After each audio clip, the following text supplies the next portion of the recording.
नहमदुहु व नुसल्ली व नुसल्लिमु अला रसूलिहिल करीम अम्मा बाद अऊज़ु बिल्लाहि मिनश्शैतानिर रजीम बिस्मिल्लाहिर रहमानिर रहीम अस्सलामु अलैकुम व रहमतुल्लाहि व बरकातुहू।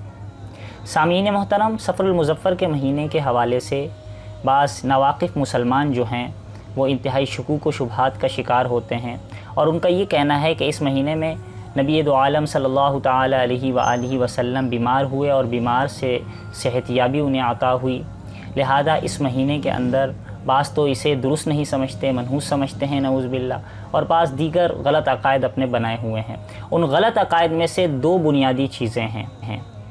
एक चीज़ जिसे तेरा तेज़ी कहा जाता है। अमूमन तेरा तेज़ी का मतलब बाज़ लोग ये मुराद लेते हैं कि सफ़र की इब्तिदाई 13 दिन तक आप अलैहिस्सलातु वस्सलाम बीमार रहे, लिहाजा इन 13 दिनों में कोई ना कोई चीज़ वो जो है कभी चने उबाल कर या कुछ भी वो बांटते हैं कि इस बीमारी को दूर करने के लिए। ये तेरा तेज़ी की वजह से ये जो है दुरुस्त नहीं है, ये तेज़ दिन हैं, ये मुसीबत वाले हैं, ये परेशानी वाले हैं, ये बलाओं वाले हैं, तो वो ये अपना गलत अकीदा बनाया हुआ है। और बाज़ लोग ये कहते हैं कि इस सफ़र के आखिरी बुध, आखिरी 4 शंबा जिसे कहा जाता है, आखिरी बुध को हुज़ूर अलैहिस्सलातु वस्सलाम सेहतियाब हुए थे, लिहाजा उस दिन वो खुशी में कोई चीज़ बनाकर बांटते हैं और जो है सैर व तफरीह के लिए जाते हैं वग़ैरह वग़ैरह। इस किस्म के अक़ायद मुसलमानों ने घड़ रखे हैं अपने। तो पहली बात तो ये समाअत फ़रमाएँ कि हमें देखना होगा कि आया ऐसा कोई सफ़रुल मुज़फ़्फ़र के महीने में ऐसे कोई वाक़यात हमें मिलते हैं या नहीं मिलते। तो पहली बात यहाँ पर ये भी नोट फरमा लें कि देखें, अगर 13 तेज़ी आप अलैहिस्सलातु वस्सलाम 13 दिनों तक बीमार रहे तो सेहतियाब 13 दिनों के बाद सेहतियाब हो गए, तो सेहतियाबी बन गई 14वें दिन। तो उस 14वें दिन सेहतियाबी की खुशी मनानी चाहिए ना। वो 14वें दिन नहीं बल्कि सफ़र के आखिरी बुध को खुशी मनाई जा रही है। 14वें दिन तो आखिरी बुध नहीं होता, वो तो तकरीबन 28वीं तारीख़ बन जाती है, 27वीं 28वीं तारीख़ बन जाती है। तो ये कह लेना कि भाई आप अलैहिस्सलातु वस्सलाम 13 दिनों तक बीमार रहे, लिहाजा वो बलाओं वाले दिन है, और फिर आखिरी बुध को जो है क्या कहते हैं, आखिरी बुध को खुशी का दिन मना लेना कि इस दिन आप अलैहिस्सलातु वस्सलाम सेहतियाब हुए, ये अक़ल में नहीं आने वाली बात, ये दुरुस्त नहीं समझ में आती। फिर आखिरी बुध को आप अलैहिस्सलातु वस्सलाम का सेहतियाब हो जाना, हम सीरत की किताबें उठाएं, हम जो है अहदीस की किताबें उठाएं, कहीं भी हमें ये नहीं मिलता कि आप अलैहिस्सलातु वस्सलाम आखिरी बुध को सेहतियाब हुए। बल्कि ये बात मिलती है कि सबसे पहले मर्ज़ुल वफ़ात की बीमारी का आगाज़ जो हुआ है और उसका पहले जो आगाज़ हुआ है, पहला जो हमला हुआ है, वो आखिरी बुध ही से उसका आगाज़ हुआ है। यानी सफ़र के महीने के आखिरी बुध को मर्ज़ुल वफ़ात की, आप अलैहिस्सलातु वस्सलाम के मर्ज़ुल वफ़ात की इब्तिदा हो रही है। में इब्न हब्बान रहिमहुल्लाह ने अपनी किताबुत्थक़ात में सफ़ा जिल्द 2 सफ़ा 130 पे इस बात को मेंशन किया है, वाज़े किया है कि हुज़ूर अलैहिस्सलातु वस्सलाम सफ़र के आखिरी बुध आप अलैहिस्सलातु वस्सलाम की बीमारी का आगाज़ हुआ है।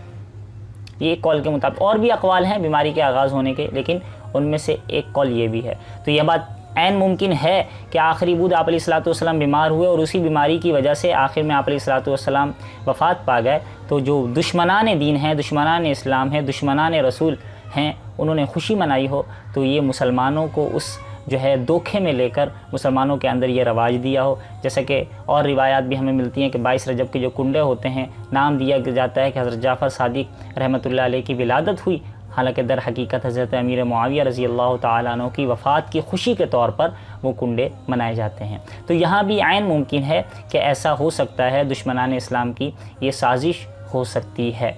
और यहाँ पर ये बात भी याद रखें कि बरेलवियों के बहुत बड़े इमाम अल्लामा अहमद रज़ा ख़ान बरेलवी ने अपनी किताब अहकाम शरीयत जिल्द 2 सफ़ा 639 में ये बात वाज़े तौर पर लिख दी है कि आखिरी 4 शंबा को जो ये कहा जाता है कि आप अलैहिस्सलातु वस्सलाम जो है सेहतियाब हुआ, इसकी कोई हकीकत नहीं है। ना इस दिन हुज़ूर अलैहिस्सलातु वस्सलाम की सेहत का कोई सबूत मिलता है, बल्कि मर्ज़ुल वफ़ात में इजाफ़ा, मर्ज़ुल वफ़ात की इब्तिदा इसी दिन से हुई है। वो जो बरेलवियों के इमाम हैं वो भी यही फरमा रहे हैं। चलो, अगर ये बात मान ली जाए कि आखिरी बुध आप अलैहिस्सलातु वस्सलाम सेहतियाब हुए, तो आया उसी बुध की सेहतियाबी के अतबार से क्या खुसूसियत है कि उसी बुध को हम खुशी मनाएं। हालांकि हुज़ूर अलैहिस्सलातु वस्सलाम ज़िंदगी में कई बार आप अलैहिस्सलातु वस्सलाम सेहतियाब हुए हैं, आप अलैहिस्सलातु वस्सलाम को बीमारियों से इफ़ाक़ा मिला है। जैसा कि यही मर्ज़ुल वफ़ात में एक मौके पर आप अलैहिस्सलातु वस्सलाम सेहतियाब हुए हैं, اور آپ علیہ الصلاۃ والسلام نے دو صحابہ کرام رضوان اللہ تعالی علیہم اجمعین کے کندھوں پر ہاتھ رکھ کر مسجد میں تشریف لائے، نماز ادا فرمائی، تو یہ واقعہ ہمیں مرض الوفات سے پہلے تقریباً جمعرات کے دن یہ ملتا ہے۔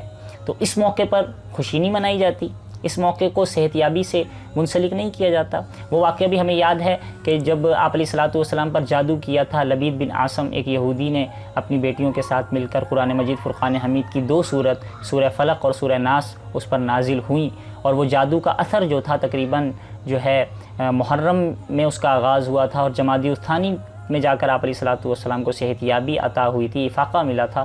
اس موقع کی کوئی خصوصیت نہیں ہے، جمادی الثانی کو بھی افاقے اور صحت کے اعتبار سے منانا چاہیے، اسے نہیں منایا جاتا۔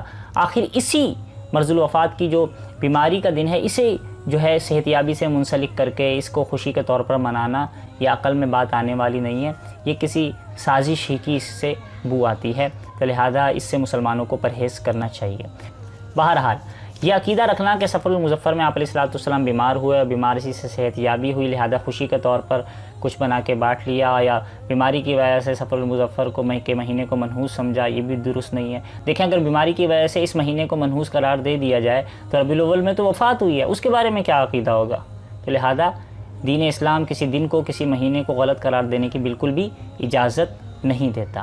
اور اگر آپ علیہ الصلاۃ والسلام بیماری سے صحت یاب ہوئے ہیں تو یہ کیا طریقہ ہے کہ کچھ بنا کے بانٹ لیا اور سیر و تفریح کر لی؟ حالانکہ یہ دین کا طریقہ نہیں ہے۔ حضور علیہ الصلاۃ والسلام صحت یاب ہوئے تو ہمیں یہ ملتا ہے کہ آپ علیہ الصلاۃ والسلام نے حضرت اسامہ بن زید رضی اللہ تعالیٰ عنہ کا لشکر روانہ فرمایا جہاد کے لیے۔ ہمیں یہ ملتا ہے کہ آپ علیہ الصلاۃ والسلام نے نماز ادا فرمائی۔ ہمیں یہ ملتا ہے کہ آپ علیہ الصلاۃ والسلام نے دین کا کام کیا۔ یہ دین کا کام حضور کی سنت ہے صحت یابی پر، اور ہم جو ہے کھانا بنانے اور کھانا کھانے والے کام کرنا شروع کر دیں تو یہ کوئی دین اور شریعت نہیں ہے۔ لہذا اس قسم کے عقائد سے ہمیں پرہیز کرنا چاہیے اور جو درست چیز ہے اس کو اپنانا چاہیے۔ اللہ تعالیٰ سے دعا ہے کہ اللہ تعالیٰ عمل کرنے کی توفیق مرحمت فرمائے، آمین۔ والسلام علیکم ورحمۃ اللہ وبرکاتہ۔